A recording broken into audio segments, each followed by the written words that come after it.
दोस्तों, आज इस वीडियो में हम आपको बताने जा रहे हैं कि द्रौपदी का जन्म कैसे हुआ था।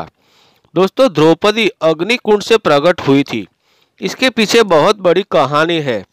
द्रौपदी के पिता द्रुपद और पांडवों के गुरु द्रोणाचार्य एक समय में बहुत अच्छे दोस्त थे।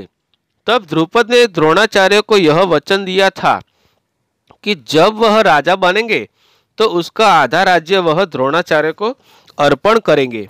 यह एक दोस्त का वचन है। किंतु जब द्रौपद राजा बना तो द्रोणाचार्य द्रुपद के वचन अनुसार उसके पास आधा राज्य मांगने के लिए पांचाल देश चले गए। लेकिन द्रौपद ने सत्ता के नशे में अपना वचन भूल गया और द्रोणाचार्य को भिखारी कहकर उसका अपमान करके राज्य से धक्के मार के निकाल दिया।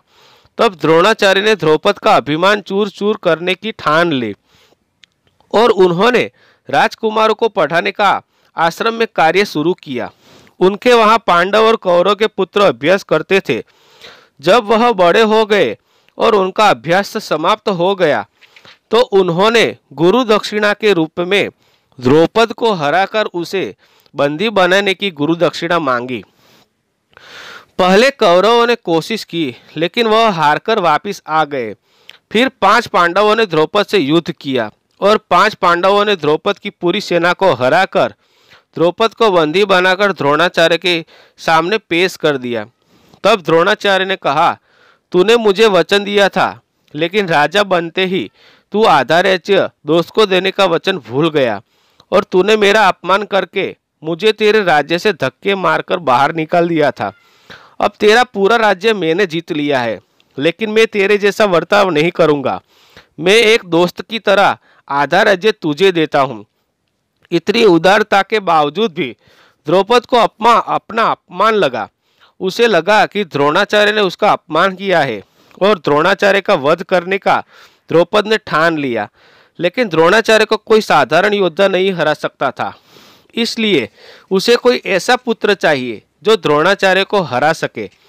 इसलिए वह अपने गुरु ऋषि याज से मिले। तब उन्होंने बताया कि उसे हवन करना पड़ेगा और हवन के कुंड से उसे ऐसा पुत्र प्राप्त हो सकता है। तब द्रुपद ने हवन करवाया। तब हवन कुंड की अग्नि से पहले एक राजकुमार वहां आया जो दिखने में बहुत ही डरावना और शूरवीर था। तब ऋषि याज ने कहा कि यह दुश्मन का नाश करने वाला होगा, इसलिए उसका नाम धृष्टद्युम्न होगा। तत्पश्चात यज्ञ की वेदी से एक कन्या प्रकट हुई। यज्ञ की वेदी से वह प्रकट हुई, इसलिए उसका नाम वैदेही होगा। तथा यज्ञ से पैदा हुई, इसलिए उसे याज्ञेय भी कहा जाएगा। तथा द्रौपद की पुत्री होने के कारण उसे द्रौपदी भी कहा जाएगा। तथा पांचाल देश की राजकुमारी होने के कारण उसे पांचाली के नाम से भी पुकारा जाएगा। तथा अग्नि से प्रकट होने के कारण वह श्याम वर्ण की है, इसलिए उसे कृष्णा भी कहा जाएगा। तो दोस्तों, इस प्रकार द्रौपदी का जन्म हुआ और वह यज्ञ की वेदी से बड़ी राजकुमारी का तरह ही पैदा हुई थी। तो दोस्तों, कैसा लगा आपको मेरा ये वीडियो? अगर पसंद आया हो तो लाइक, कमेंट और शेयर करना ना भूलिएगा। तथा मेरी इस चैनल को सब्सक्राइब जरूर कर देना दोस्तों। तो दोस्तों, फिर मिलेंगे नए वीडियो के साथ। तब तक के लिए अलविदा दोस्तों।